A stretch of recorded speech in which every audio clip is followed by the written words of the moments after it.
This is the Off the Break Podcast, your podcast dedicated to current movie theater news, operations, and insights from the people that book the movies. Now, here are your hosts, Cody, Kyle, and Ken.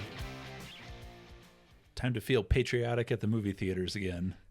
After last weekend, Captain America's 9-digit opening. It felt major, more major than I was anticipating. It's major. That's the first $100 million weekend we've had since Thanksgiving. Because it did cross 100 million on that 4-day weekend that we had. 4-day, 3-day, whatever. What are we talking about? The details here, don't Kyle? matter here on this show. Details. It's February with a $100 million film. That's what I'm talking about. Yeah, as you were kind of predicting, Ken. Meanwhile, I was the naysayer because I didn't have much belief in this movie since I saw it early. What about you, Shayla? Did you have belief in Captain America 4? I'm not really a Marvel person, so I have no idea. I kind of just assume every Marvel movie is going to be big. Yeah, it's going to just open big. This puts it in the realm of, Captain America 2 and 3, this, as far as openings go. Yeah. Nice. This is a solid place for it. This isn't a bomb. This isn't a... I don't want to give Sony such a hard time because we're going to do it later. This isn't a Sony Marvel movie. Right. Yeah. Of the last 5 years. Well, it's not... Should we then just rip the Band-Aid off then on the Sony part, or do we want to just Paddington see in about Cap 4? Peru? Yeah, that was a bit of So a surprise sad. from Paddington. I don't know. It kind of was on par with the last two that came out. But you would think that there would be a build over time, don't you think? When it comes to like sequels? A reason to move it to this date with competition. Right. There was a reason why they did all these things, and it was just $12 million opening, 30% of what Dogman opened to. Yeah. It was a cold opening. I mean, Dogman was not something anybody had any faith in, and 36 million was a huge number. So predicting Paddington 3 to come in at 25 to 35 million was not a crazy number. Right. And that's where a lot of places had it, and it just fell absolutely flat on his bare face. So should we be shaken then by Paddington, or should we hold out hope? Because like with the Paddington movies, Shayla was kind of making a good point earlier that they don't open big, but we have seen that they stick around. So maybe we won't see like a drop off that is startling from Paddington. Maybe it still will be small enough to where it's like 10 million next weekend possibly. There's a big runway here, but that number is small enough that just dwindling down in these complexes. I mean, in 1s, 2s, 3s, and 4s, it's going to be out after the initial run. Like, it's not going to be able to stick around because the number's too small. And the big complexes, maybe, but once if you opened it to something crazy, you opened it $2,000, and it goes to $1,500, and then $1,000, and then $500. Like, you're not keeping that movie around. It doesn't make any sense. So you've got to really look at what this was. Like, Sony needs to look at how they're marketing these, because we haven't seen real big successes. And this was one that was kind of like, okay, it's going to be a nice movie. It's going to open decent, and it's going to have legs. It's going to have a very small drop. There's not a long ways to drop from $12 million. Like, right. They can get excited if it has something like a 20% drop. That's amazing, but that's $10 million. That gets beat by a new Lionsgate opening. A possible new Neon opening this weekend in the Monkey. Right. Yeah. So it's entirely possible that it disappears into the oblivion. Even if the oblivion is like a 20% drop every week. Yeah. Treading lightly. So, I mean, there's a runway for it. There's no big studio kid stuff on the calendar for a while. So we have room, but starting at that low of a number is tough. Does March look bleak then in terms of quality for kids movies then? I'm trying to think of what we have in March. Like in March, we at least have Snow White and that Looney Tunes movie coming up. So at least like with Paddington being kind of a shame, maybe there's still like a good outlook on things in that department. Looney Tunes is a tiny distributor, so it's not going to have any national marketing on it. Gotcha. Unless somebody steps up. If somebody has a piece of this if Warner Brothers has a piece of this for some reason, or somebody like that does, there's a reason to promote it and spend some money on it. But if it anyone got money burned in their back pocket, if it opens to $5 million for a catch-up entertainment release, I think it'll be a shock. Right. Okay. In that same regard, like Snow White has a year and a half of negative press on it. Yep. It did early on, but I feel like it's been dying. I don't really feel like I hear anything out of this movie. Yeah. Well, we haven't Anything bad. They haven't anyway. started promoting it yet. We'll see where they go with it. But Starting to trickle, yeah. once it starts getting promoted, then the dirty laundry gets drug back out, and they didn't use actual little people, and she's a jerk, and all these other things that come out into Yeah, and they use AI. yeah. Is that something else that's been coming out? Well, about with that movie? Fantastic Four, I think that pretty much confirms that the Fantastic Four poster or whatever, I think that confirms that they've been using AI. And then the trailer looked super fake, like super AI generated. That's just the new look now, Shayla. That's just how movies look now. Get on board. Are you a Disney employee? No. Suffice to say, I am not. Okay, good. No. But yeah, and I mean, for kids stuff, no. I mean, it's nothing until we get into May or April with Minecraft. Like that's the next high water mark. Oh, and that watermark's going to be so high. It's going to be huge. I think it shows us that there's people are starved for kids entertainment with Dogman doing so well that we could see maybe not a Mario number, but 75% of a Mario number. It could be something big, big, big. Yeah. Which is ideal that we have something that big. And then don't look at May because you're picking and choosing between kids movies to open, and if you have less than 4 screens, like you're gonna miss something in May and June. Okay. Yeah. That it's like, oh no, I have Now to we have skip. too much. Yeah, and that's how it works every year. But it's just like, I mean, last year it was If and Garfield Yeah. that single screens had to choose between because of the way it was set up. And it was in that part of the time of last year where there was questions about the industry because like they didn't make their mark, weirdly enough. And If and Garfield were underperformers, and then Inside Out shows up, and it's like, holy cow! Right. And then it's like, oh, it's a big thing now. Yeah, that was just a weird timing of things. And I was talking to a friend of mine who's a teacher, and he pointed out that May is always a weird time to release kids' movies, in his opinion, because that's when everyone's winding down from the school year, gearing up for summer, preparing for the vacations, preparing to have their kids like get through the last few weeks of school. Like no one's really thinking about going out to the movies or doing things like that. Yeah, So, get ready for that, Shayla. You've never had 2 busier months than the 2 weeks before Christmas. yeah. And all the kids' programs, and they have to bring stuff in, and they have to wear this shirt on this day. And then it all starts and at the end of the year where it's like, oh, I have to turn in this project. We have to do this reading thing. We're doing this fundraiser. It is overwhelming. Oh, and I signed you up for the field trip. Yeah, exactly. It's No, today. there's always something. And it's field day, and it's a field trip, and it's the dreaded walking field trip. But The there, dreaded walking field trip. because Oh, there's no. always a hike. There's always a hike for Oh, a field man. trip, isn't there? A nature walk. That's where we live. The worst but ones. It's like, yeah, we're just going to walk to the science center. It's like 1.5 miles, and they give you 3 kids to worry about. And one of those kids is magnetized towards cars for some reason. Magnetized towards cars. Another one needs to use the bathroom constantly. Yeah. It's overwhelming the amount of things you like come up in that 2-week span before school gets out. No. And then your kid gets out early on the last day, which is like a Wednesday. Yeah, no, I refuse. I can't do it. I I don't The think I field have the trip brain thing? power for that. I only It have takes- one kid. It takes a I'm- lot of lists Oh, man. Yeah, to keep everything straight. that just sounds crazy to me. You made a good point about that Wednesday release thing when like getting out of school early and it's the middle of a Wednesday. That always felt weird to me as a kid. Like I appreciate was the no early out, but reason. it was like the middle of the week, and I'm like, what do I do now? I'm 10. Yeah. And my parents still have to work. Yeah, They I can't don't know how to pick me get up. home. No, and they always do something special on that day for lunch. It's like, bring your own lunch. Or they're like, oh, just bring in $5 and we're going to order pizza. Or Yeah. bring in this. And it's like, where do I find a $5 bill? I mean, I've swiped from Kyle's Cup before going into I need $3 swear today jar. for man. I need $3 today for a sub sandwich. Oh my God. I thought it looked a little light, even though I've been I put it back. Swearing I up put a it storm. back. Sure you did.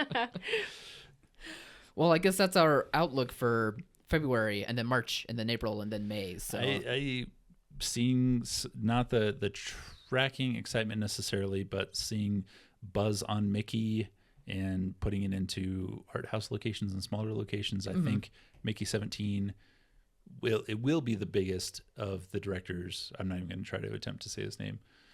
Bong Joon-ho. Yeah, thank you. You're welcome. I'm not even going to attempt to say it, but it'll easily be the biggest opening he's ever had. But yeah, there's potential that this is like a big movie from Warner Brothers with him attached. This could be his Godzilla. Like this could be his, because Warner Brothers could be a $60-70 million opening because he's attached, and Warner Brothers knows how to market this kind of movie. A big R-rated action movie. Like they're good at these. I hope so. I hope that they still are, at least. I know that it's felt weird coming from most studios, how things are being marketed these days, that it's hard to see from like 2-3 weeks out. Like I just still need to get a bit closer to how big the marketing machines are going to become, especially for this movie. But yeah, I mean, we saw that for Lord of the Rings earlier in the year. We were like, oh, Lord of the Rings movie, it's back. And then womp womp. Yeah, exactly. Yep. So I don't know. Hopefully they can get their ducks in order. They're going to put Robert Pattinson out there doing all the late night shows and the talk shows, and he's going to look like a cat with the world's longest tail in a room full of rocking chairs, looks so uncomfortable the whole time. And then people are be like, I have to see this movie. I don't know what it is with this guy. So relatable. He's like, I don't know what it is either. Yeah, I don't know what it is with this dude, but anxiety, that's what it is. There is that thing about Robert Pattinson when he does interviews, he just makes up stories. He just makes that is so stuff funny. Up. Yeah. He'll just say a crazy fact that happened on set, or just make up a backstory about his life, and then later on he'll be like, yeah, I just made that up. Yeah. These things are so boring. You got to keep it interesting. Yeah. Kind of respect it. Well, Kyle got a screener. Did you get a screener for Jenny Penn yet? Yes, The Rule of Jenny Penn. Yeah, and then we got a screener for Comeback Trail like a decade ago. Yes. But, well, let's talk about Comeback Trail. Do you want to talk about that one first? Because we have been waiting for this movie to be released forever. Yes. I'm sure people can guess based on our vagueness on when this movie was supposed to come out, because I don't want to put more money in that jar after the past 3 weeks. That's a loophole. That's crazy. This is Kyle. I didn't loophole. I said forever. I know. I didn't say 4 years or 5 years or... I'm keeping myself on my toes now. I can't. Okay, that was almost crossing the line. But that one is going day and date VOD, so you're only going to see it in a few select markets. Not much as far as playoff, but it was an R-rated comedy with. I mean, we've talked about that movie more than we talked about any other movie. I feel like we do have an episode that we talked about the Comeback Trail. I meant to find it before recording, but I'll see if I can find this somewhere. Robert De Niro is a producer. He finds out by being on a set when the star actor gets killed that they have insurance on the star actor, and instead of actually making the movie producer makes $5 million. So then he's in hawk with people and decides that he is then going to put together a movie for the intent purpose of killing the star. He then signs a already suicidal old cowboy who's played by Tommy Lee Jones, and almost too well. You can take that as you will. Yeah. Almost too well.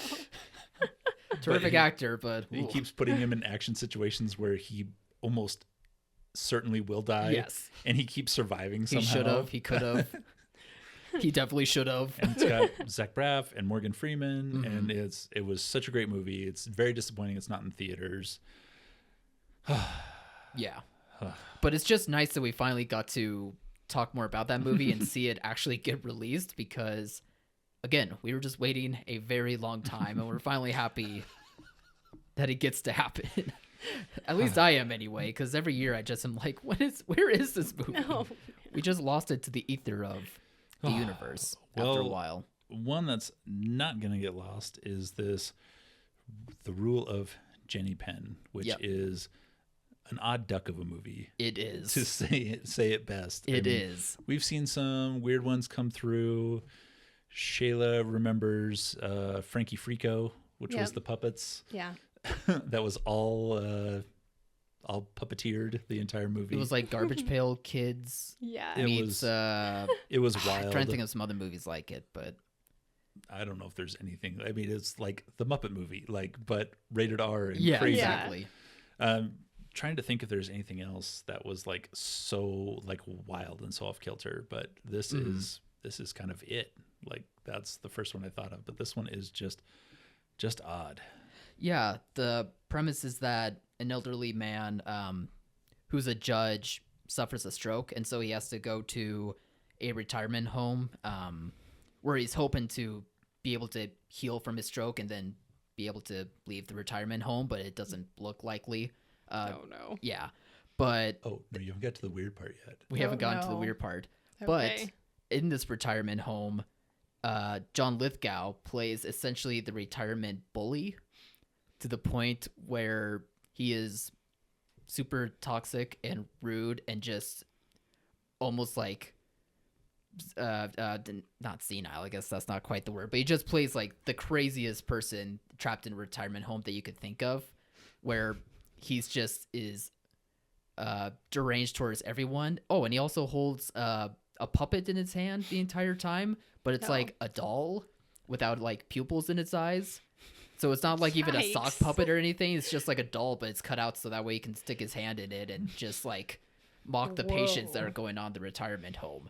It is. Yeah. It was tough to watch this morning. Man. Like old senile Jeff Dunham or something. Is that his name? Yeah, the puppet comedian. Yeah, Yeah. that honestly, take it like that. Okay. If he All right. dropped off, had a stroke, and then only did like insult humor, Yeah. Oh man. but like not good insult humor. No. Oh god, this sounds horrible. No insult humor, but also just does gross things and some even disturbing things to the other people in the retirement home to where it plays up as like the horror movie that you anticipated it would be in those senses, but you don't know like what the plot is. And once you know what the plot is, then you're like, oh, this is not, because I was thinking the puppet was like supernatural or something. Yeah. Like he's inhabited by a puppet. Yeah. Whoever is nearby it for some reason, this retirement home, like. Yeah. But instead, it's not like a supernatural thing at all. The guy is just like bored, and he just takes it to the extreme. Oh my god, that's terrifying. Yeah, exactly. That's almost scarier than a supernatural puppet. Exactly. So I'm like, is this movie smart in that regard? So anyway, it's coming from IFC, and it's going to be released on March 7th. I don't know if I really gave it like the best praise. It's at least an interesting movie, and it's very unique for horror, for the horror genre, I think. But I don't know if I can really recommend it to everyone because it is a tough watch. Like I'm not just being, I could be more descriptive, but I won't with this movie. But yeah, they're really scraping the bottom of the barrel with the horror movies now. So hey, it's just been a long time since we have movies. Eventually, you have to get super creative with what you can play with in the genre. Is the doll alive? No. Nope. He's just crazy and he has a doll. Trying to sell this. It's like, is the doll alive? No. Are they in a retirement home? That's kind of creepy. Well, I mean, it's nice. It's not, the retirement home itself isn't creepy. Yeah. I mean, it's retirement home. You take it as it is. Is the nurse mean? No, I mean normal mean. Yeah, I mean, she gets a little strict, but otherwise she's pleasant. But John Lithgow plays the crazy guy very well because he can do villain roles very good. So it sounds like an actor's type movie for him. I can see why he signed on to it to be a weirdo. Yeah, exactly. Well, speaking of actors and stages, this is why we have, other than her bucket pick, we have Shayla on to talk to us about adding stages to theatrical venues. Yes. So one of the main things is that during your showings, unless it's like a sold out show, usually the first few rows of your theater are empty. So taking out the first few rows and putting in a stage could potentially bring in more revenue for your theater because live events usually are ticketed at a higher price than movies are. And it just brings a lot of different events that you can bring to your theater, like touring theater groups, school plays, stand-up comedy. You can even do trivia and bingo, local music performances and touring, and private rent outs. And I think that could be really important because it can connect you with your community. Mm-hmm. And it can be just another source of revenue as well. Yeah. This is a topic that we've been talking about on and off for a while now, but we got Shayla to be able to dig a bit deeper into this subject and just bring out in more detail through the blog post that we're trying to do more of now that this is a good revenue opportunity and it's not as scary of one as you'd think. Like I would think really the scary part of it is just trying to find out if your space is accommodating to be able to pull something like that off. But So coming to terms with the fact that you're tearing out seats, it's really tough for people to get over. Yeah. But live events are more heavily ticketed, attended than movies. Generally speaking, you're looking at 30% per cap. So on any given night or any given week, 30% of your tickets are sold. Then there's obviously good movies and there's bad movies. You might get 80% for Captain America, but then you might get 10% for the other movie. Yeah. So you have to be really cognizant of that. And if you have a live event, you're looking at, a substantial amount, especially if it's a school play, a traveling theater group, like something that you're have well ahead of time and you're really getting excited about. Like it's something that's easier to sell than the next spooky baby doll horror movie in a nursing home. Yeah. And it's like you're controlling more of your product. You have more control of that as opposed to just relying on the movies from Hollywood to be good. Especially if you can target them on Mondays through Thursdays to have people come in and perform. Yeah, Yep. it's not Absolutely. It's not just a weekend activity, and I think that's a good point as well because the live event stuff, I think it's more likely that you can get people to go out during the weekdays for those types of events compared to movie going. Personally, A random movie that they can also see on Friday. Yeah, and with live events, the very first thing they ask is for weekends before, during, and after holidays, where we have our biggest movies opening. Yeah. But you know what? We have Monday through Wednesday available. Yeah. Look at those days. Yeah. And we'll lower our standard rental fee Yep. from 100x to 50x. Yep. For you. Exactly. Look at this deal I'm giving you versus having an empty theater for Companion 6 weeks off the national release date. Yeah, exactly. And it depends on, I would think it depends on where these theaters are located at, but I would assume that if we're talking to the smaller towns that don't have a lot of like outgoing activity necessarily, is there really going to be that many other competitor venues like yours? I think anyway you can stand out more, and then people would be more intrigued to always be contributing towards going out if it's something else other than movies. And not to say that people don't want to go out to the movies, but I think, as we've just been saying, that the movie industry is tough right now because we can't just rely on the movie anymore. We have to rely on being a venue space to do something more. Yeah, but even in those smaller towns, you could do bingo every Wednesday, and you could get a little bit of money that way, sell concessions and stuff. I mean, people love bingo. That would be a weekly part of their routine. I didn't even think about bingo, which is a great one. The other one that I always throw out is karaoke, because you get a stage. Sure, Yes, karaoke, I trivia. love karaoke. You get a stage. You have people up there, and then it's this friends group and this sewing circle and this book club, and it becomes a thing where it's Wednesday nights are karaoke, and it's in a movie theater, and you're on a stage. Yeah, and you can bring up the production value, and it's not in a bar. If not that karaoke's great in bars, but this is a place. If you may feel safer in this place. This may be a place there's not pool tables, there's not people drinking and driving, whatever the case is. It's a safer place to have these things going. And then, not for all of our theaters, we work with a lot of small towns that are in the middle of nowhere. Yeah. But most small town theaters are on the way from something to something else. Yeah, exactly. You're between Louisville and Knoxville. Right. Right. Like there's a reason for a comedian who is at this Funny Bone and going to this Funny Bone to stop and play a night.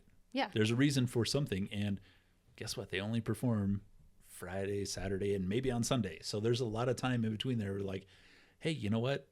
We can do $200-$300, which is way more than they make at those Funny Bones, to come and fill up an auditorium for a night.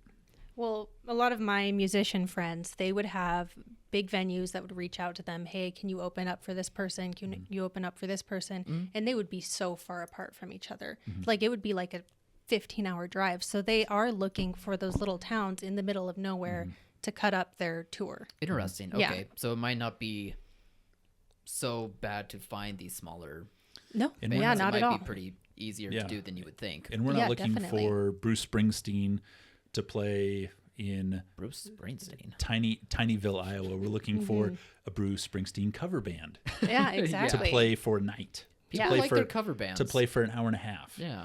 And then, and that may be the draw. And then you have somebody locally who plays guitar and sings. Awesome. Yeah. They come up before. And then you have a $45, $50 ticket.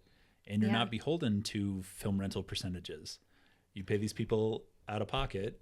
You pay them a flat rate, and then a lot of them, and then they show up and play.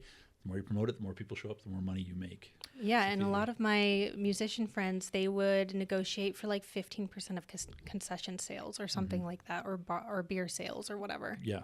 Mm-hmm. I have a question. Do you think that theater owners should see what kind of live events they want to do that require a stage but don't necessarily require seats to be torn out? Like maybe for these music venues, whether you do like dance lessons or a concert, for example, it is a good idea to tear out the seats because people, I think for those type of shows, don't mind standing around. But if instead you're thinking about doing like live theater stuff or convention type of things or local community guest speaker type of things, then you would want them to be sitting. So do you think going in you shouldn't just tear everything out completely? Do you think you should instead plan like what are the events that we want to do that we think will get the most bang for our buck before just diving head first and just tearing apart the whole thing? Yeah, and depending how far your wall is from the seats, you could always put in a small stage out of like plywood. I don't know anything about construction, but it doesn't you could have put to be in a massive stage. Yeah, for sure. It doesn't have to be more than 2 or 3 feet off the ground in a lot of places. No, I mean, unless you have to sit in the back row and have somebody stand up front and be like, how high does this have to be? Because it doesn't, if it's ridiculously high, it's going to look stupid too. Yeah, sure. You know, live performances for stage plays require people to be able to move behind the stage. You can't do that in a lot of spots. Yeah. But if you have a 75-seat auditorium and you take out 10 seats, you have 10 foot of stage. That's enough for somebody to bring a guitar on stage and sit and play, or to move around the stage, or to have a comedian, or to have these things. So you don't need that backstage space. If you are a theater that does have that backstage space, then you had a stage when the theater was built. So there's accommodations for it, or you can make accommodations for it. It doesn't have to be anything dramatic. For these little towns, you're not going to get the full Broadway production of a thing. If you get Wicked traveling through your town, it's going to have like 6 actors and 2 people backstage. Yeah. That's all it's going to be. Yeah, so exactly. It's not this huge production going on, and especially for, like you said, musicians, it's the guys in the band. Yeah, and they usually have their own equipment. They carry their own stuff. Yeah, absolutely. Well, and I was looking it up, and the typical size of a stage is 8 by 12 feet, which isn't huge. I think the main marker is if you're going to have those big bands, you have to make sure the full, like a drum set and a full band set is going to fit on stage. Okay. I don't know much about live performances, but I think you can get around a small stage with a small live performance. I mean, it's just people. Yeah. I mean, I'm sure there are people in your community even that are good with design or good with interior, whether it's interior design or like architecture design. Yeah. That maybe those will come at a cost, unfortunately, unless if you just know them or know a way to give them something or give them a contribution towards your venue, like free popcorn or something. I don't know. I'm just kind of spitballing, but saying like it is possible to find people in your area that can look at your space and be like, you can get creative if you want to change your space into this. Yeah, and usually people who are established musicians, and there's like one in every town, I think. Mostly. I've met a ton of musicians, and there's always at least one person that loves like the youth in their community, and they want to see them succeed as musicians.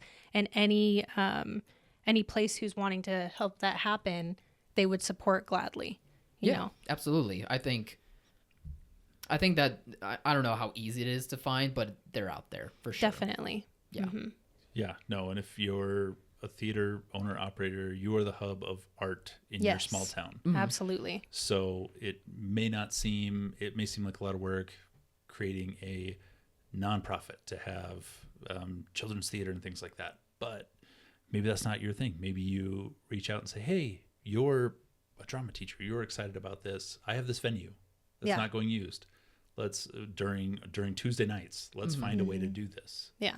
Let's find a way to do something because you have the space. Yeah. Yes, I mean, definitely. I mean, how many local churches in your area, or how many convention centers do you really have to where they shared those spaces probably for, you know, theater or live music or community gatherings of whatever kind, but yours stands out, I would say, from churches or from the convention centers because you have built up your place with history and art and with inspiration as a small business owner. And you know how to sell tickets, and you know how to promote, Yes. and you know how to put on a show, and you have a box office and concession stands and restrooms for more than 2 people.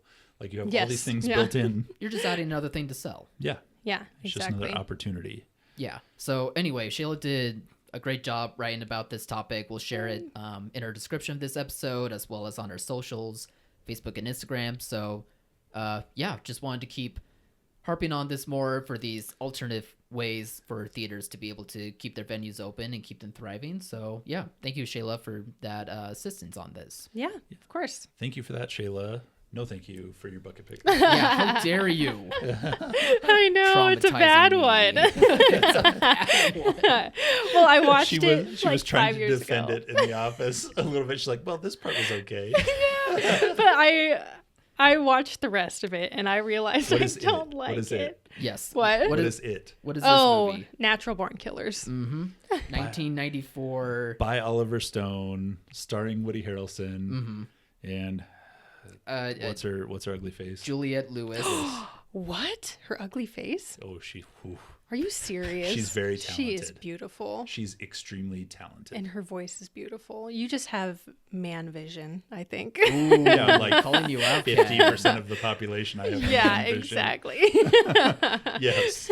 Oh, that was me. There's nothing wrong with that, but I can appreciate her beauty. But we also can't forget Tommy Lee Jones and Robert Downey Jr. killing and possibly saving this movie from me switching off the TV. Yeah, Rodney for Dangerfield sure. coming out of nowhere in the beginning. Yeah. Yeah. Oh, he was the worst part of the movie. I almost wanted to shut it off when Tommy Lee Jones came in, but Really, not. that's the opposite for me. Yeah, when he came in, it wasn't because of him, but it was just a boring part of the movie. I was like, I'm over this. It My does brain. feel so different. Yeah. In like that middle part at least. And then the tail end finally feels like the first huge chunk of yeah. the movie. Where it's just, I don't know, chaotic, I guess is the right way to So describe this chaotic. movie in terms of filmmaking and just how graphic it is as well. Yeah. It's not an easy I forgot watch. about it's a violent movie, very violent. meaning that like it's violent the way you interact with it. All of a sudden there's animation in the movie. All of a sudden it goes Yeah. black and white. All of a sudden it goes like comic book slow-mo. Right. Yeah. All of a sudden It's really playing with all of the camera tricks and tropes and, styles yeah, all the leading up things. to the 90s. Yeah. So they just smashed it all together to be like, this is chaos. Yeah. I Our liked world that. is chaos. The visual parts of the movie were great, and I liked once you get under it all, the underlying message of it is good. But there was a lot of stuff that I didn't remember from when I was younger. I'm sure I was just like a young girl, and I was like, this is so 5 badass. years ago she was a young girl. God, this is. I wasn't sure what that meant. If it meant like 8 years old, you somehow watched this, or No. what? But Five No. years ago when she was a teenager. Okay, was my naive. what is it? My prefrontal lobe just developed, and I realized this is a terrible blood's rushing movie. to my head. This is going to be a science podcast where we figure out her prefrontal lobe still hasn't fully developed because of her insignificant age. My insignificant age. She's a Okay. she's a parent. She has lived more life than I ever could fathom as someone without a kid. So I will say, having a baby really changed the way I view things. Oh, absolutely. Yeah. Absolutely. So I'm sure this movie especially probably did Yes. that to some extent, right? Yeah, and I mean, I just didn't like, there was like racial elements in it, and I was like, that is crazy. Like, why did he have to throw every single horrible thing into here? That you could call a person, or that you can describe. No, for sure. I mean, he went through the R rating list and like, we haven't ticked this box yet. Yeah, exactly. What else is there that we can do and still make it rated R? Yeah. Yeah. I mean, sorry, you go. No, go ahead. Well, I was just gonna say, like, I admittedly am not familiar with this director, but just from this movie, it feels like he. Yeah, I can't. Oliver Stone? I don't recognize the name. Oliver Stone? I didn't look into it. I'm sorry. Tune and Jacob. Okay, yeah, so I have. Gotcha. Didn't recognize the name. Now that I looked it up. All right, but that makes it more interesting then, because it feels like it's not experimental, but it just feels like it's so independent and so underground that it just feels similar to some other movies that are like that of the times. Like, it weirdly does feel, as we were joking in the office, like a Tarantino movie, or it feels like almost a Guy Ritchie, like early Guy Ritchie to a degree, but it just goes even deeper in just being so uncomfortable because it's trying to emphasize like the themes of this movie, which I think are, great, and they do succeed in that, but that doesn't mean that it wasn't like the easiest watch for me to where I could come out enjoying it, at least right away. Yeah. I don't even know why I like that movie. Because it probably was so different. Right? Yeah, it is different. And the political message is good. I mean, we do celebrate violence against women in America. We do celebrate violence. These people are like Charles Manson. He had a huge following. O.J. Simpson at the end of it. Like, oh yeah, I thought that was a big statement. But and that probably was a big part of the reason why this movie got made, was because of that recognition. Because that was like obviously a major thing in the headlines. Yeah, This was the 90s. absolutely. The film studios were printing money. They're like, we want to make individual art movies and really showcase these directors. Right. Yeah. They made, this was Warner Brothers. They made like 2 crappy Batman movies in a row and still made $1 billion off of each one. Yeah. They're like, this is the worst movie that's ever made. It's on everyone's worst movie list, and it still made $400 million in profit. What a thriving industry we had in the 90s. It's a whole different thing. Now it's just like, I don't know, another Snow White remake? Maybe maybe that'll stick the landing. Gosh. Yeah, this definitely, I think it's safe to say that Shayla's picks were the most like unique. Like, not one felt like the same from the other. No. Absolutely not. You're so eclectic. Oh, thank you. I'll take that as a compliment. No, it was good. We have one left. Should we pull it out? I don't know if we've even said it yet. We kind of knew what it was, but I don't think we said it out loud on our show. Very last one, which was Kyle's pick. Oh. Dazed and Confused. Oh my is the final gosh. one. I've been wanting to watch that. Me too. I'm surprised it's time that I get around already. to it. Yeah. It's time to get excited. Another throwback to old cinema and a period piece for us now. I'm sure when it was released, everybody watching was like, I remember that from, a few months ago. Yeah, a few months ago, last week. A year ago. No, period piece for us now. No, it'll definitely be a fun watch just for that aspect of the throwback. It seems like a fun nature type of movie, like day in the life of type of film, from what I've heard. Yeah, I mean, it's a crazy cast too. Like going through it, it's like there's no way this guy was alive then. There's no way he was this young. Yeah, I watched the trailer recently and I remember thinking that. Yeah, I mean,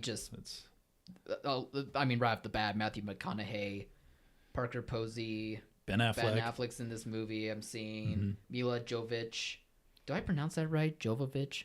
I have Jovovich? no idea. I've never known how to pronounce her name. Me neither. Adam Goldberg. Adam Goldberg's a good actor. Anyway, yeah, there's going to be a lot of names, I bet, that I pop up and I'm like, they're in this? Pops up on screen, you're like, are you kidding me? Yeah, exactly. But no, this will be a fun one, I think, for our final popcorn bucket pick of like this quote unquote season, I guess, where we might be changing up our strategy for it. Figure out our formats. Yeah. Get excited about this. Yeah. Changing things up. Because I still want to be watching movies and talk about movies and sharing the love of it all, but let's up the game on it a bit. Let's see how we can change this and make it even more exciting. Ooh. Everyone picks their least favorite movies, and then we spin a wheel. Then it's real torture. Oh gosh. We're not just torturing Cody. Natural Born Killers will be on there again. It's on there 7 times out of 10. That's the trick. Well, on that note, we're excited to see how The Monkey is going to do this weekend. I'm looking forward to watching it. For sure. Hoping for a smaller than expected drop with Captain America and that's the thing. Yeah. an insignificant drop with Paddington. Yeah. Fingers crossed across the board. Definitely we see things hold up. Definitely for Captain America, because it's hard to tell how the audience feels about that movie. Like, the most I see is that it's fine, that it's good, better than expected. So hopefully that shows in the box office grosses. Yeah, that's the plan. And if it holds up reasonably well, this has to get you excited for Thunderbolts in May. Has to. Yeah, I would say so. It has to. If this movie that didn't have a lot of outward excitement for it, but was polling well, people were excited about seeing, like, Thunderbolts is Suicide Squad but made by Marvel. So it's going to be funny on purpose. Sure. It's not going to be funny because it's bad. It's not going to be funny because, oh man, okay, I guess that's supposed to be funny on an Ethereum level. Because we're going to be seeing villains screw up and they're like the made headlights of it. Yeah. Makes sense. Okay. We'll see you next week. Hopefully with reasonably maintained grosses. Yep. Here we go, people. Bye, everybody. Bye. Bye.